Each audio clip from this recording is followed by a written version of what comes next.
So hello and welcome back to another remarkable episode on the Black Suit Tonight Africa Rising channel. I know if you are new to this channel, please kindly subscribe. Join us as we want to hit 5K by the end of the month.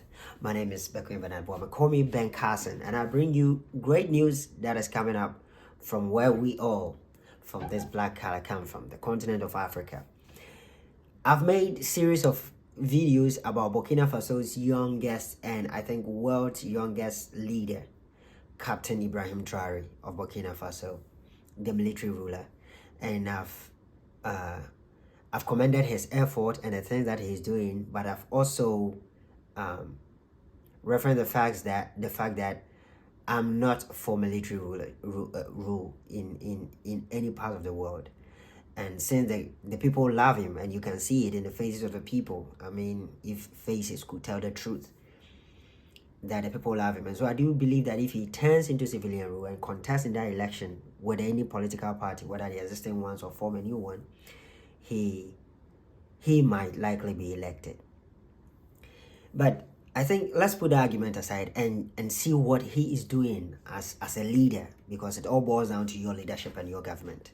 So I chanced on this particular post from Facebook where somebody had listed the achievement that this young guy had accomplished since taking over the reins of government from another military rule through coup. So there was another initial military ruler who had taken over the government, disposed of Blaise Compaore's government through coup d'etat, and then Captain Ibrahim Traore, also with his regiment, also took over. At that time he was just 34, now he's 36, and somebody had listed some of the things, achievement that this young guy had achieved. I'm going to go over them just as they are stated on the Facebook post, and then I will give you my sentiment about what I think.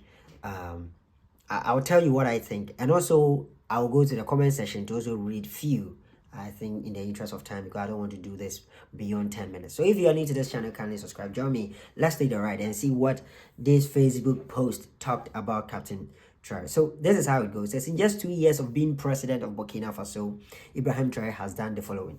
So number one is Burkina Faso's GDP grew from approximately 18.8 billion US dollars to 22.1 billion dollars. That's like about half of Ghana's economy, by the way.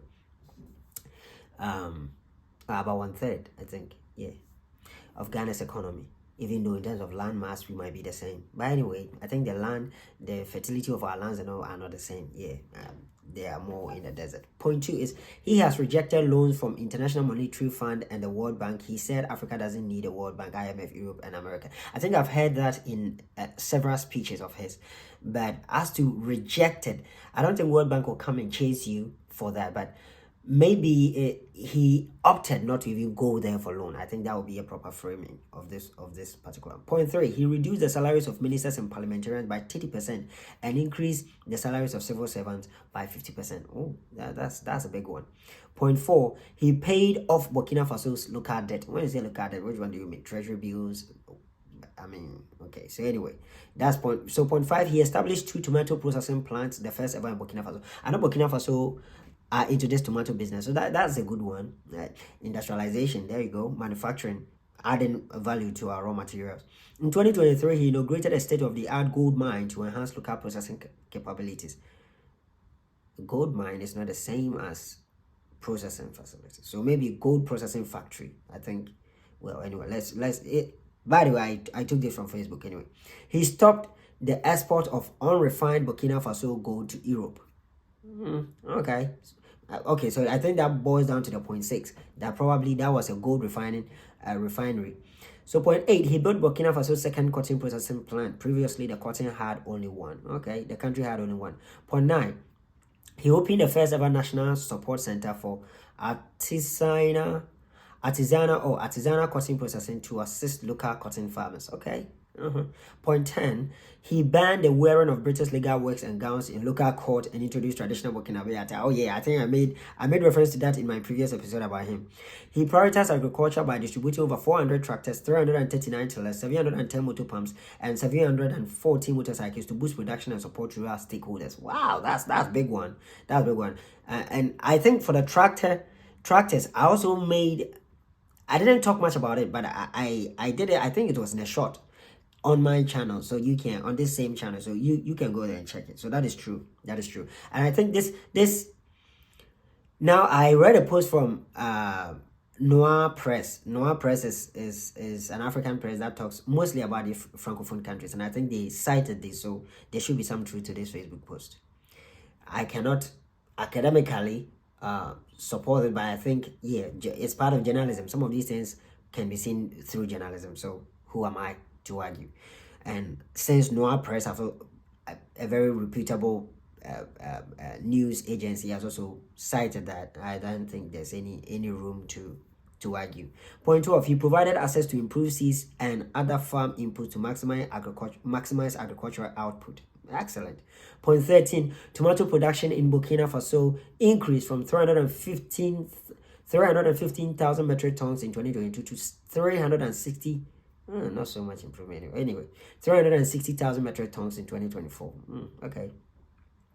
Point 14, last but one, by the way, millet production rose from 907,000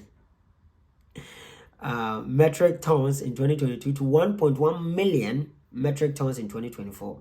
That's some percentage, I could say.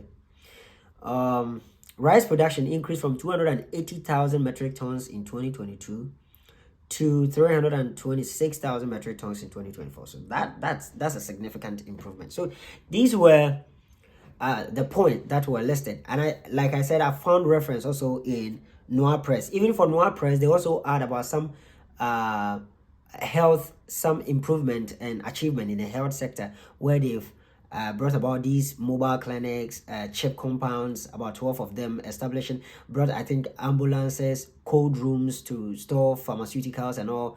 And I think even there, yeah, so they talked about all these, and they also talked about the healthcare, trying to improve healthcare, also funded cataract surgery for about 4,000 people for free and all that. So I think in terms of touching base, Captain Traore is really doing well. My whole point is that, and he's loved, and I like the way he comes down to the people. Even on Noir Press too, apart from the tractors, the Noir Press also stated that he goes down to the farms to interact with some of these farmers. He's more like a shadow of or should I say a reincarnate of Thomas Sankara, who was assassinated even before I was born, and probably that's, people see Thomas Sankara in him, especially those that existed, that were still alive, or that could see things or were knowledgeable enough to see what was going on during Thomas Sankara's time. This guy sort of comes down to the people, does the work with them, go to the farms with them, till the land with them sometimes, seeking to improve agriculture. I like the value addition technique, and I like the way he's sort of looking inwards, not outwards for help. I think Africa, if we just change that mentality, that we can find solutions here, we'll be all right. I mean, I wouldn't say Burkina Faso is developed within 3 years or 4 years or 2 years of his taking power, but you can see there's calm, all those atrocities, and since he's the military ruler, he's restored some calmness and security by, I mean, deploying the troops to safeguard the borders and all. So all these atrocities and the Boko Harams and things are no more to be seen, and that is a good one. And I just like the fact that he's young, and so he resonates. He can relate and resonate with his ideas resonate with the youth, and so a lot of people love him. My only concern is the fact that he should organize civil elections. He should organize elections so that he will transition into a civilian rule and practice the democracy that we have come to see it. He should be careful because, well, if you want to stop exporting your raw materials to feed the factories in the West, you might be a target one way or the other. And I learned, allegedly I'm saying, about 18 attempts on his life so far, but he's come out clean out of it. Another thing is the fact that he's taking himself off all these regional blocks like the ECOWAS and thing. he's recently formed, I think, with Guinea and one other country, formed their own bloc, and so they've withdrawn themselves from the ECOWAS passport issuance, and they are no more part of ECOWAS and all. Well, apart from he going to have issue with Bola Tinubu of Nigeria, who is the head of the ECOWAS ECOWAS board or whatever. I don't know. I don't know what else will happen. As long as he's trying to find a solution for himself first before he tries to deal with anybody, I don't see the problem with it. I don't see any problem with it. But anyway, that's it for Captain Traore of Burkina Faso. Africa is moving, and I'm glad that even as a military rule, he's not holding power over the people, but I just want him to transition from a military rule to a civilian rule. He's going to win the election based on what the public opinion say, because even if you look at, just look at the comment. Let me go through the comment right away. So the first comment is from Nasamu France. It says, if all African president can do like what he's doing, Africa will be best. So even people who are not Burkina based are cheering him up. In fact, if you come to Ghana, that guy is like an icon. Another comment from Marcel says, this guy is strong. I swear he has survived more than 10 assassination attempts. Okay. Another person, Frederick, says, I've been for 42 years and I can't even boast of a good hospital in my country. Sorry. Wait, are you Frederick, are you from Burkina Faso? Are you sort of giving us the inside story and we don't know much about it? Because we know Western media is not covering Burkina Faso, what's going on now. So that gives me the instinct that probably something good is going on there. But if you're also telling me this, I don't know. I don't know if you're from Burkina, but I assume you are not. What a great leader. May God bless him. May God guide him and protect him so that he can make the life of Africans awesome. This is from West Brownie. Okay, anyway, let me go to the next comment. Next one, it says, and here some funny people call him a dictator, that they should go back to democracy. In fact, democracy is a scam in Africa. Come on, are you insulting me? Is it because I just said this? Oh, come on. It's not a scam.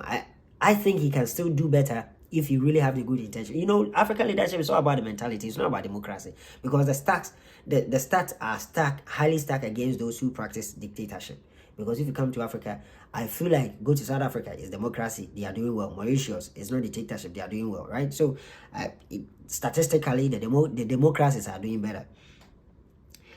So don't insult us, please. These are the type to be given a 40 years term of office. This is coming from Zen Guy. Oh, the first one was from Kennedy, but now the one who was insulting me and my cohort who are calling for democracy is from Boss Kennedy. Now this one from Ben Fonzinyai. Oh, what name is that? Fonzinyai? I don't know how to say that. These are the type to be given 40 years. That's coming from him. Now, Bestie says he's a great leader. May you live long, Mr. President. Oh, now somebody has said my mind. Nesta Chia says Sankara, Gaddafi, Kwame Nkrumah, and the rest are proud of him in the graves. Oh, awesome. That was powerful.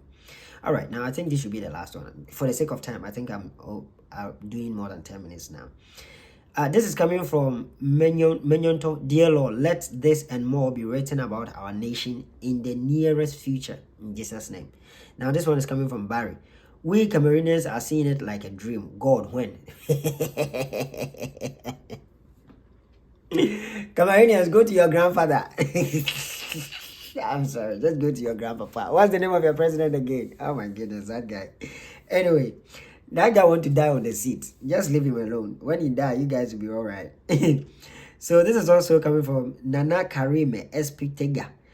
Wow, this is a great leader here. He's definitely going to make Burkina Faso a great nation. I wish other African leaders can follow suit. And then the last one is coming from Happiness. Health.happiness.lifestyle. He said, Nigeria, my country, when will it be our turn to witness such a change? Go to Bola Tinubu. So, like I said, the sentiment of the continent really support him, and I do think his country people will support him if you want to transition into a civilian rule. Captain Traore, you are doing great, but my only concern is the uniform. Just put it down and your people will love you. And you can do great, even far more better than Thomas Sankara. You are young and you have many years ahead of you.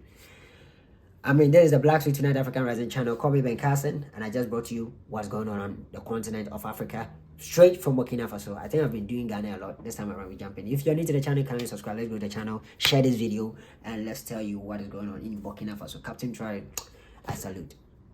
I'll see you when I see you.